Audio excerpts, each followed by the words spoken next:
They go play action here on first down. Oh, he's going to take a shot right away. And he knocks the ball away, and it falls incomplete. It was a safety, Kevin Byard, that time, who was able to knock it away. One thing that offensive guys stress when they throw the deep ball, you're just counting on your receiver to find it, adjust before the defensive back can get his head around. In this case, though, the DB matched it move for move and knocked it away. And the Titans going to signal for a timeout defensively. They'll have 2 remaining as we step aside here in this first quarter. After the incomplete pass, here now is 2nd and 10.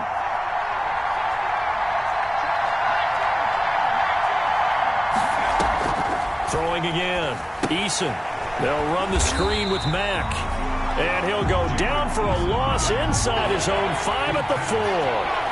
They'll wind up losing 3 yards here. And it'll be a 3rd and about 13.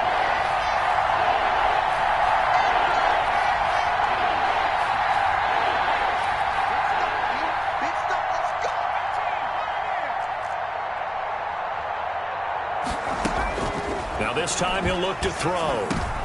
Into double coverage, and it's intercepted. Picked up by the USC man, Adoree Jackson. And they take over already 5 yards deep into the red zone at the 15-yard line. Line of scrimmage, the 15. It's 1st and 10. The 15-yard line.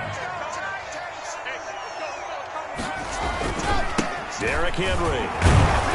And he was able to shed 1 tackle but could not get away from there. The tackle made by K.J. Wright. Tackle made at the 12-yard line. Yeah, that wasn't a big run, just a short one there. But guess what? Sometimes you treat it like boxing. You throw that jab out there, and you throw it again, then you come with a big punch later. Maybe they're just trying to set him up. And he's going to be met at the line of scrimmage and taken down. 2 runs in a row, but only 2 yards to show for it. It's now 3rd and 8.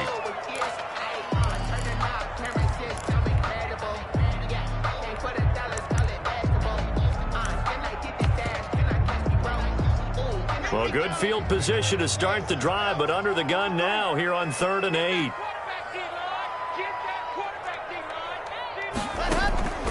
Shotgun snap to Locke.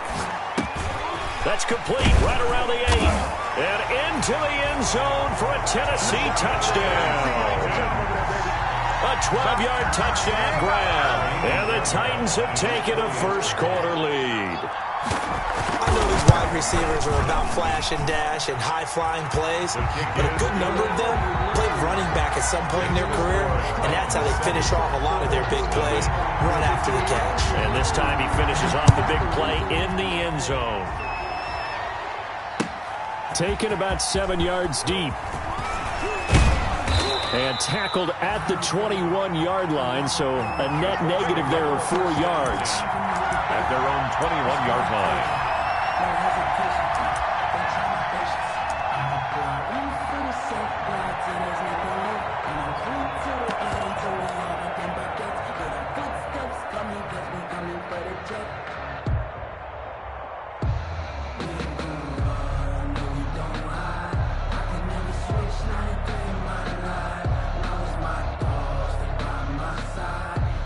The Colts come to the line ready to start their next drive. They threw an interception the first time they had the football, wound up leading to a touchdown the other way. How do you approach drive number 2? Going back to your game plan coming in, everyone has matchups that they like better than others. Where they think they have an advantage, dial up some of those plays. Try and go to those spots and get your offense moving. At the 27-yard line.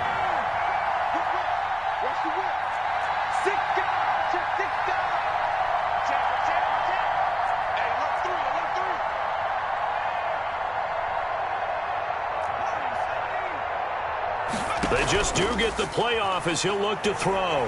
Looking for Campbell downfield. Into a double team, and it's intercepted. Picked by Kevin Byard. And he will bring this all the way back out to midfield. Well, to me, it's pretty simple, and it's fairly obvious, isn't it? He's got to start making better decisions with the ball. That's now 2 interceptions in the first quarter. After interception number 1, there was a long talk on the sideline. And now he's made another mistake. Yeah, he's just been kind of laying these passes out there. He's kind of been floating.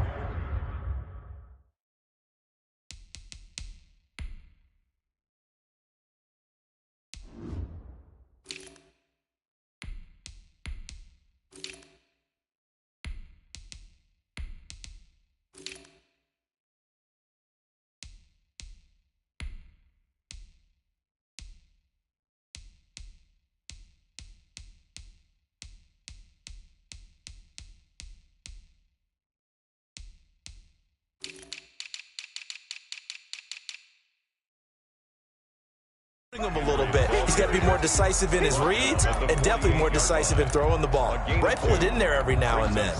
The last run good for 2. Here's 2nd and 8.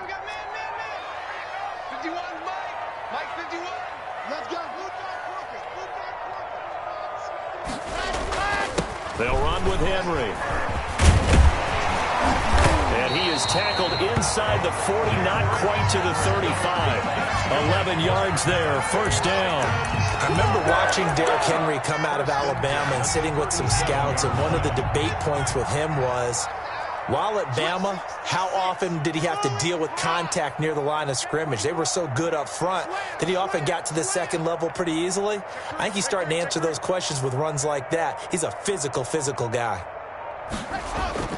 Play action. Now it's Locke. And that is incomplete. Got out of the pocket. Didn't look like he had anybody open, Charles, so just gets rid of it. And a good play by him. If no one's open and you don't have a running lane that you want to take, make the right choice. Get rid of it. Live to fight another down. Line of scrimmage, again the 37 as they line up 2nd and 10. And he'll be brought down by the Colts. Julian Okwara just would not be denied. That's a loss of 7. Brings up 3rd. Partner, we had their game last week where they had 6 sacks, so a little bit more momentum here again in the first quarter. And last week it appeared that they were coming out of sprinters blocks, chasing the quarterback. So how do they continue that? How do they keep making it happen? Different looks, different disguises, different angles that they chase it. They were so disruptive last week. We'll see what the trend is here as we go forward. 1st and 10 at the 19-yard line. So here's a 1st and 10 now, down inside the 20.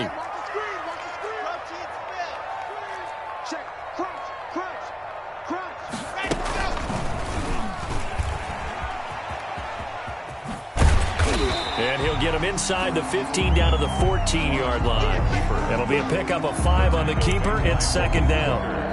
So that's what he can do, when he keeps the football. It's not a huge gain, but it shows how hard it can be to stop him. Yeah, and I thought the defense had that one pretty well contained, and in fact, they probably came up and felt pretty good about what they did. Then they looked up and realized he still got good yardage out of it. He's a tough guy to stop.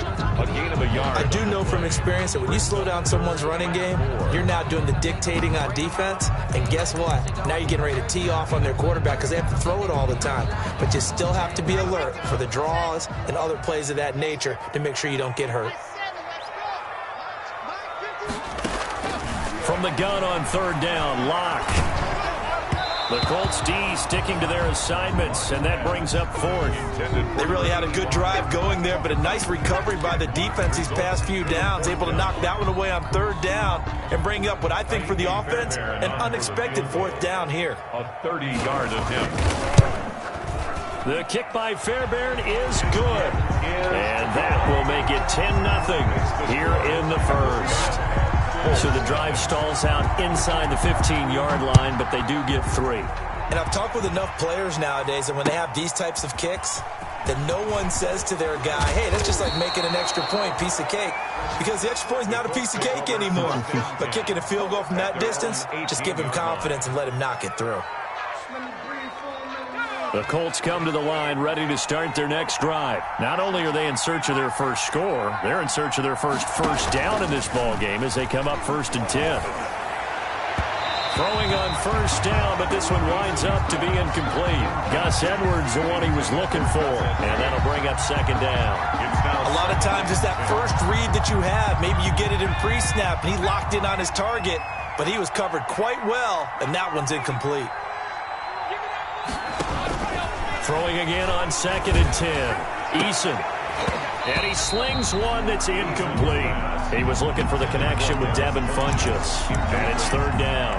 Well, so far in this drive, they've done some good work. They force incompletions on 1st and 2nd down, bring up 3rd and 10. That brings up the big question. Do they bring pressure or do they play coverage on this down?